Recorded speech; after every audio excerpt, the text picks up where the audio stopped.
背部的伤。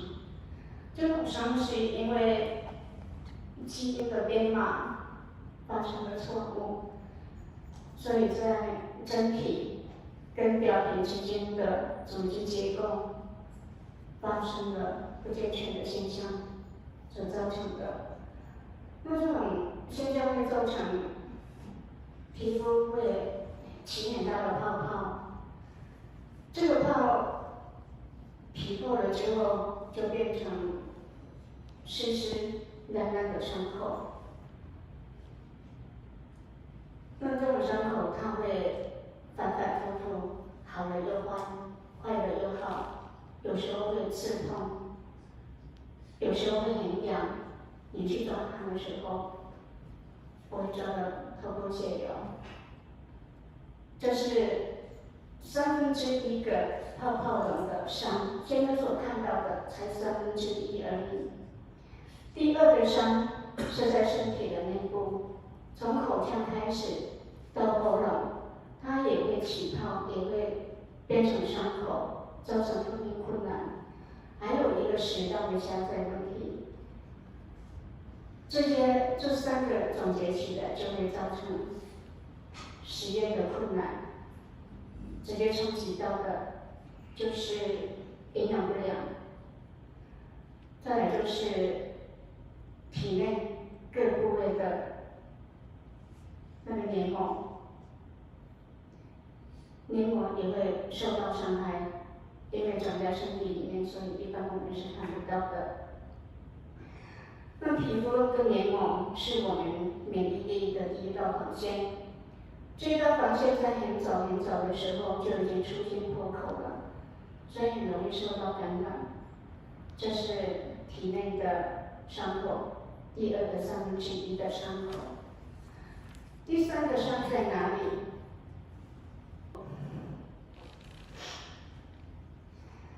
我们家。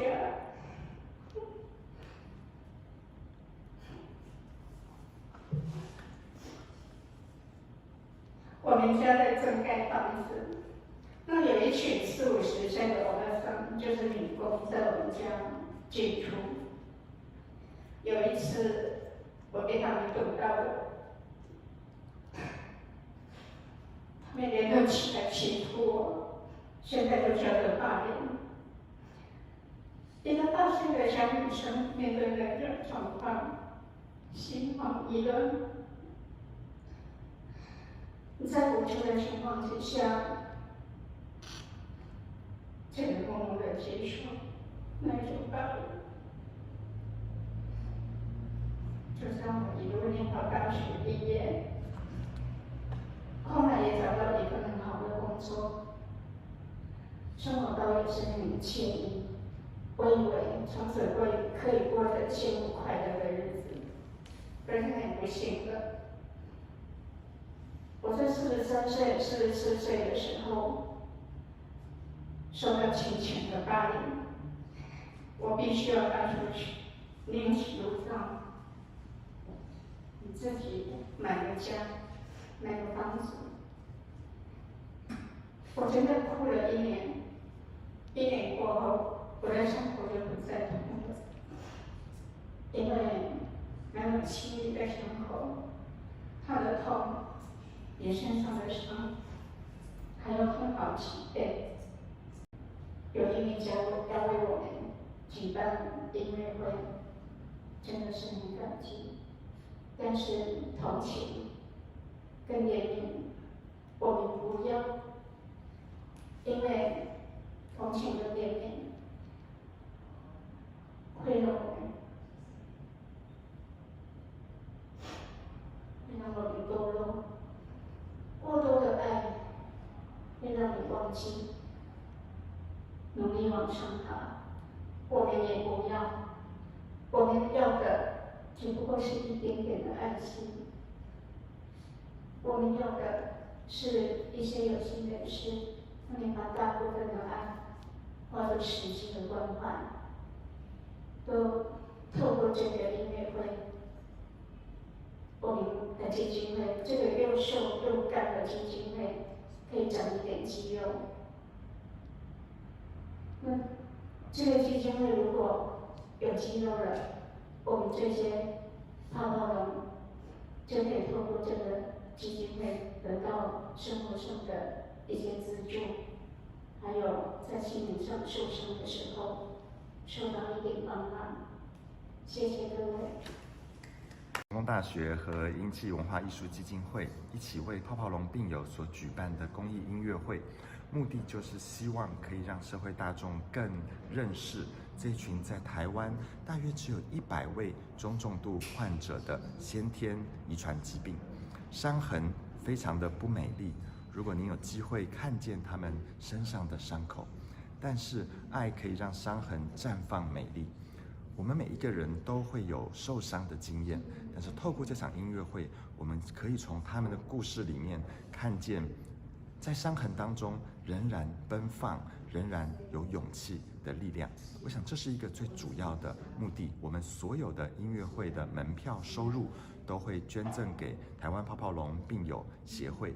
非常谢谢大家在1月3号和1月5号分别在台中国家歌剧院还有卫武营的音乐厅有这2场的音乐会，邀请大家购票进入音乐厅，听见这一些美丽的生命故事。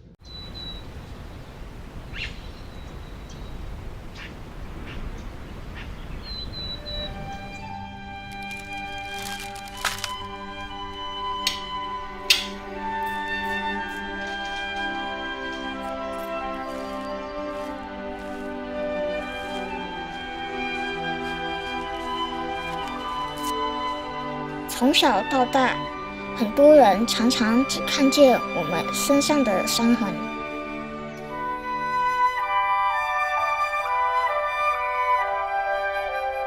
我们渴望自由，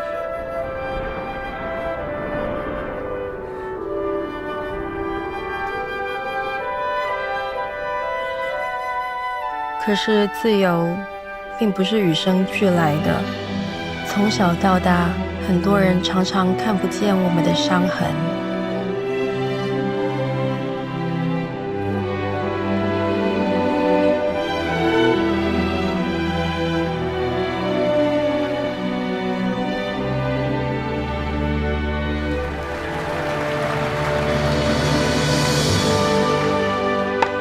这些年来，我以为我都是一人独自面对。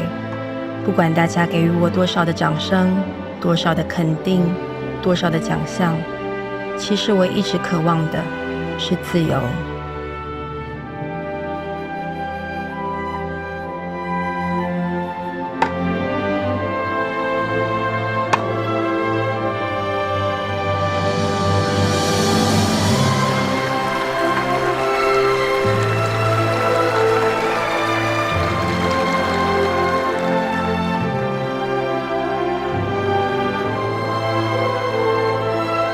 今天我发现，原来我并不是孤单的。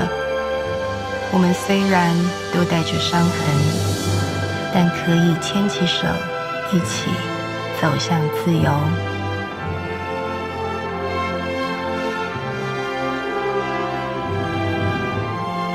因为我们的爱，让伤痕也可以绽放美丽。